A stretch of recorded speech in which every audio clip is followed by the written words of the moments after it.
하늘이 내린 책 숲을 읽다. 남록과 치유의 숲입니다. 코로나로 인한 이 시련의 시기에도 우리의 거리두기와는 상관없이 봄꽃들은 어김없이 그리고 사뿐하고 다정한 발걸음으로 우리 곁으로 점점 더 가까이 다가오고 있겠지요. 봄꽃이 피는 순서대로 말해보라면 항상 선두 중에 등장하는 나무가 있습니다. 봄꽃 개화 시기를 주제로 한 어느 분의 학위 논문에서도 이 나무는 단연 앞자리를 차지하더군요. 봄 알리기의 경쟁의 선봉에 있는 이 나무, 오늘은 바로 산수유에 대해서 이야기하려고 합니다.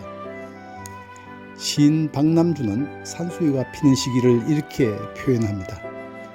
봄이 와도 아직은 다 봄이 아닌 날, 지난 겨우내 안으로만 모아둔 햇살, 폭죽처럼 터뜨리며 피어난 노란 산수유꽃, 너를 보며 마음 처연하다.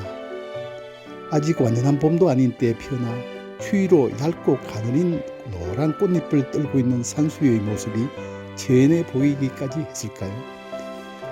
오세영 시인의 산수유꽃에 대한 묘사는 좀 더 자극적입니다. 나무의 혈관에 도는 피가 노랗다는 것은 이른 봄 피어나는 산수유 꽃을 보면 안다.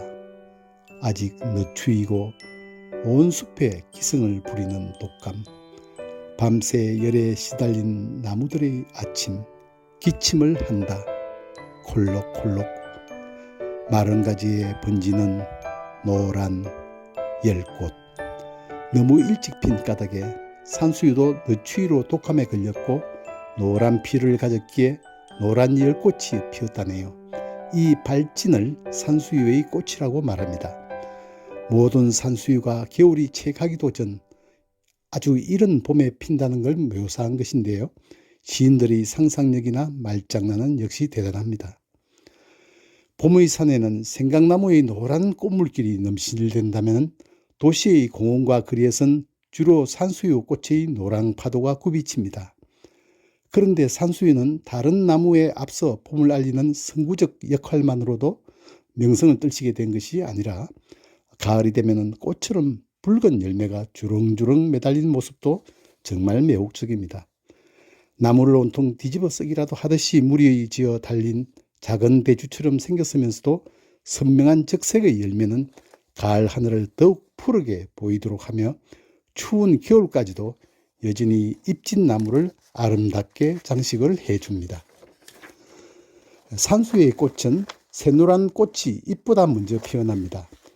우산 모양으로 둥글게 달리는 많은 꽃송이가 마치 불꽃이 탁탁 터지듯이 펼쳐집니다.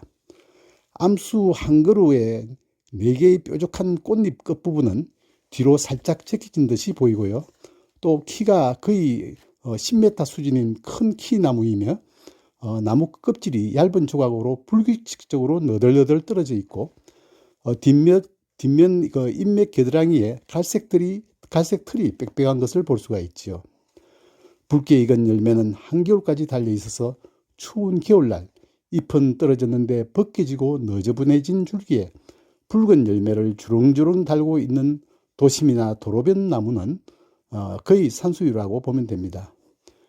거의 같은 시기에 산수유를 닮은 듯한 노란색의 꽃을 피우는 나무로 생강나무가 있습니다만 이 나무는 줄기 껍질이 매끈하고 또 꽃도 가지에 바짝 붙어 피며 잎 끝부분이 흔히 세 갈래로 갈라져 있습니다. 또 열매도 까맣게 있기 때문에 산수유와는 구별이 어렵지 않습니다. 충남 이남 지역에 널리 자생하고 있는 산수유의 이름이 우리나라의 문헌에 처음 등장한 것은 신라 경문왕 때입니다. 대나무 숲을 베어내고 산수유를 심었다는 내용이 있는데요. 삼국유사 2군에서 나오는 이 설화는 우리에게도 친숙한 내용입니다. 경문왕의 귀가 나귀처럼 길다는 걸 알았지만은 평생 혼자만의 비밀로 참아내었던 사람이 도림사에 있던 대나무 숲으로 가서 임금님 귀는 당나귀 귀라고 시원하게 외쳐댄 후에 죽었다는데 그 뒤에는 바람이 불 때마다 그 대나무 숲에서 임금님 귀는 당나귀 귀라고 웅얼거리므로 불쾌해진 왕이 대나무 숲을 산수유로 갈아치웠다는 내용입니다. 산수유는 중국이 원산지라고도 했으나 오래전부터 우리나라에서도 자생함이 알려져 있고 일본도 1722년에 우리나라 것이 들어가서 퍼진 것이라고 합니다. 전남 구례 상위 마을에는 수령이 100년이 넘는 산수유만 2만여 그루가 있다고 하며 개척 마을의 1,000년이나 된 국내 최고령 산수유는 군 보호수로 지정되어 있답니다. 산수유는 청청나무가로 코르누스 오피시나리스라는 학명을 가졌는데요. 앞서 얘기 드린 청청나무에서처럼 속명이 코르누스인데 라틴어로 뿌리라는 의미지요. 종소명인 오피시나리스는 약으로 먹는다라는 뜻인데 아마 녹각처럼 여러 용도의 약재로 쓰인다는 의미일까요? 산수유에 대학나무란 별칭도 있죠. 세 그루만 심어도 자녀를 대학 보낼 수 있다는 얘기가 있을 정도로 이전에는 경제적인 가치도 있었던 것 같습니다. 주로 씨를 뺀 열매를 말려서 썼는데 허약한 사람에게 힘을 보강하고 콩팥 기능도 도우며 장복하면 정력에도 좋아진다는 소문이며 술로 만들어서는 정력 강장제로도 많이 애용했다고도 합니다. 산수유라는 이름의 유래는 산에서 자라며 수유가 달리는 열매라는 뜻에서 붙여진 것이라는군요.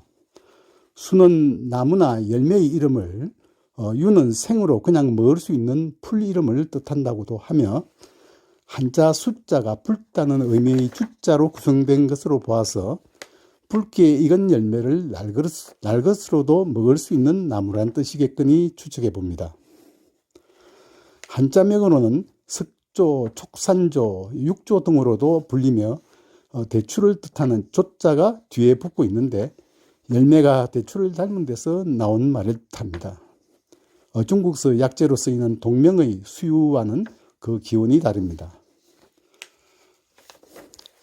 자, 그러면 제가 산수유 얘기를 시작한 진짜 이유를 말씀드릴 차례입니다.